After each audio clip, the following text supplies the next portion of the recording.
High everyone, think and grow rich বইটির একটা ছোট্ট করে সামারি আজকে তোমাদের সঙ্গে শেয়ার করব। এই বইটি আমাকে শিখিয়েছে যে সাফল্য শুরু হয় মাথার ভেতর থেকে। আগে আমি শুধু চাইতাম, কিন্তু চাইলেই কিছু হয় না, সেটাই বইটা পড়ে বুঝেছি। এই বইটি বলেছে আগে একটা লক্ষ্য ঠিক করতে হবে, তারপর নিজেকে বিশ্বাস করতে হবে, নিজের মধ্যে সেই লক্ষ্যে পৌঁছানোর জন্য একটা বার্নিং ডিজায়ার তৈরি করতে হবে। ধরো তুমি একটা কাজ শুরু করতে চাও, কিন্তু যদি মনে মনে ভাবো হয়তো হবে বা হবে না, হবে কি হবে না, তাহলে সত্যি কিছু হবে না। কিন্তু যদি বলো আমি এটা করবই, তখন তোমার চিন্তা, কাজ আর অভ্যাস বদলাতে শুরু করবে আস্তে আস্তে। এই বইটা পড়ে আমি শিখেছি যে টাকা আগে আসে না, টাকার আগে মানুষের মধ্যে আসে বিশ্বাস, পরিশ্রম আর ধৈর্য।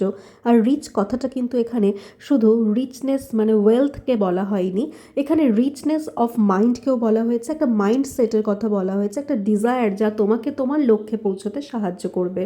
এই বইটা পড়ে I stopped saying I will try and started saying this is happening.